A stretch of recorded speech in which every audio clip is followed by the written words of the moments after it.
Welcome back. It is the Flow Friday Sports Show on Flow FM. Well, it's the business end of the season in Ouyen for two different codes. We've spoken about the cricket side of things already with Dom Leach. Now it's time to go to the tennis side of things with Paul Dean, who's the president of the Ouyen Lawn Tennis Club. And there's plenty going on.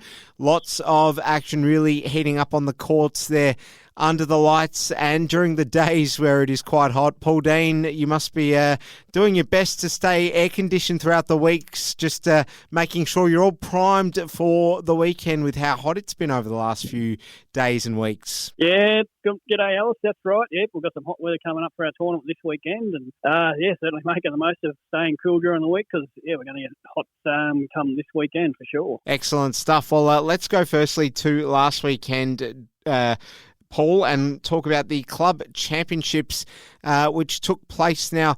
A lot of action going on here across the courts, and a nice little way to put a pause on things with people being able to savour the regular competition action in the intra-league that you've got going on there within your own four walls. So tell us, how did the club championships go down? Yeah, that's right. It is a bit of a pause for our main competition and also a little bit of a warm-up for our tournament too. So to have the club championships a week beforehand. It went really well. It all took place on Friday night, and we got through all grades. We had 14 and unders, 18 and unders, and ladies and men's opens competitions, and we had plays in all those grades. So it turned out to be a really good night. So just running through the grades, the 14 and under girls, we had 6 starters there, and Letitia O'Shaughnessy and Lexi Munro won their way into the final to play each other, with Letitia winning 6-3 there. So she's our 14 and under girls champion there. And in the 14 and under boys, we started with a field of 5 there, with Kai Weathers and Nigel Hamilton winning their way through to the final to play each other there. And Nigel had a pretty convincing win there, defeating Kai 6-love there. Nigel took out our 14 and under boys championship there. The 18 and under girls, they're pretty light on there. We just had the 2 players there competing in that age group, and they were Millie O'Shaughnessy and Sienna Hullen. So they basically just played a final straight. No preliminary matches obviously there, straight into a final there, with Millie winning that 6-4. So a good match there. And Millie was crowned the 18 and under girls champion there. So congratulations to Millie. And in the boys 18 and under, it was we had 5 starters there, with starting out there with Kyle O'Brien and Darcy Plant, both winning their way into the final there, with a really good final there, but ended in a tiebreaker with Kyle winning that 8-7 and claiming the boys 18 and under championship there. So congratulations, Kyle, there, just defeating Darcy Plant there. So well done to Kyle.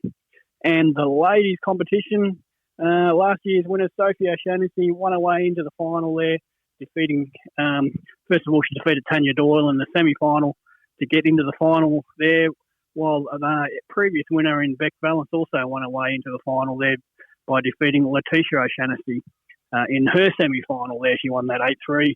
So this set up a final between 2 previous winners there, with Sophie getting the win in the end there in a really good, hard-fought match there. It was the best of 3 sets, with Sophie winning the first set 7-6, and then the second set 6-3. So 7-6, 6-3 was the final score in Sophie's favour there. So congratulations to Sophie. She's won 2 club championships in a row now. So she's got a name up on the honour board again, or she will have it when we update it there. So congratulations to Sophie. And in the men's section there, the men's Samuel Mead went in as favourite.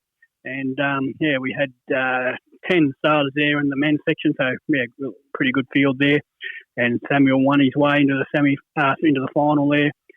He defeated Scott Brady in a semi-final 8-3, while Dallas Plant was the other second favourite. These two played last year in the final there, and they played a better 3-setter, and once again Dallas was able to win his way into the final there. He defeated Lewis Harnell 8-2 in his semi-final to set himself up for a rematch of last year's final. And it was pretty similar a pretty similar score line there too as last year. Once again, went to 3 sets there with Samuel getting up. Final scores there 6-1, 3-6, 6-2 in Samuel's favour. So, yeah, that's Samuel's 6th club championship there. So he's he's accumulating them. He's looking hard to beat, and he's doing well. So congratulations, Samuel, on club championship number 6. All right, now I've got to ask you this, Paul. How long is it before some of these boys and girls who are really excelling in these club championships can get elevated into senior status? Because I'm just thinking of that film about Venus Williams and just seeing her at such a young age, 16 or whatever it was, absolutely taking it to all her opponents. How good do they need to be before they can just, skip a grade and get into that seniors team? Yeah, they can play open at any age, really. Letitia O'Shaughnessy, I mentioned, she played in the 14 and unders and the seniors, so she made it to the semi-final from the seniors. So, if they're good enough, they can certainly play in the open age and certainly good enough to beat them. There's no real age limit on tennis. It's if you're good enough, you can play wherever you're good enough to play, basically. Does it discriminate at all between grassroots or regional/community level and professional level? What tends to be the age? Is it below 18? Yeah, when you get to the higher level, I don't think that they have all sorts of age groups, of course, but I'm pretty sure if you are good enough, you can play against above our level, of course. You can play at any level you like, but you work your way up through looking through other. Well, they saw the semi-pro tournaments. They have tournaments right up to 18 and unders, I think, and certainly 16 and unders and so on. But I think 18 and unders is about the oldest, as in junior groups they have, I believe. Yeah. All right, let's move on. Now, the Rohan Gregg Memorial Tournament, that is commencing tomorrow. Just tell us all about this. So we're looking at some pretty hot weather. That's probably the first point we should just clarify for listeners. So this has forced a few changes to the rundown, I believe, Paul? Yeah, we had a meeting during the week to talk about what we'll do, and we'll look at shortening matches, and by that there are ways you can change the scoring system. You can have the juniors, which who play round robin. The juniors can just play 6 games rather than playing first to 6. Just play straight out 6 games, and whatever the scores are after 6 games, and then that's the score for their set. Or either way, you can just play first to 4, no juices is another way to quicken things up a bit. Scores are 40 all, or whoever wins the next point wins that game. And we're looking at seniors or the open comp. That's traditionally best of 3 sets in all matches. We may just drop that back to just to have best of 3 sets in the semi-final and the final, and the other matches might just go to 8 games. So that'll reduce that, and perhaps just have a sudden death juice when we get to the third juice in a game. Just play the first 2 juices as normal, and the third juice is sudden death. So little things like that might quicken things up a bit. And if we're really struggling, we might call a bit of a pause for proceedings during the hot part of the day and let the sun go down and get the lights on and recommence later on in the evening. But we'll have to see how we go. Sounds good. All right. Got to make sure everyone's going to be hydrated, Paul. That's another thing, right? Very important. Yeah. We'll have plenty of water on board there, and hopefully people bring their own water, and we'll have water misters set up in their big marquee there, spraying water around, and a few air coolers and whatever, and we've organised a flushing machine, so nice cool ice drinks there, so plenty of ways to keep yourself cool there once you finish playing.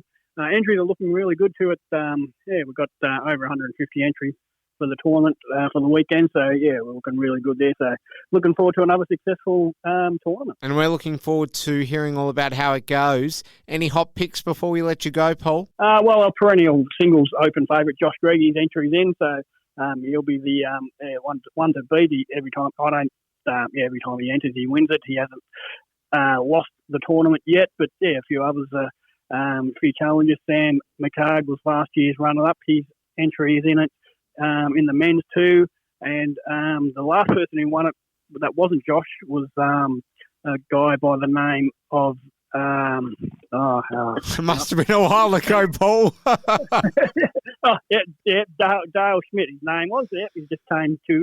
He actually hasn't played singles since 2019 in our tournament anyway. But yep, his entry's in this year and he's back. So he's our last winner besides Josh. So yeah, it could be interesting if those two come up against each other, which I'm sure they will at some stage. Well, you never know. We might get a bit of a Yannick Sinner on the men's side of things there, and we might get a stun gallery there. Paul, we'll wait and see. We'll speak to you next week. All the best and enjoy the action. Yep, we'll do. Thank you, Alice. Yep, we'll talk to you then.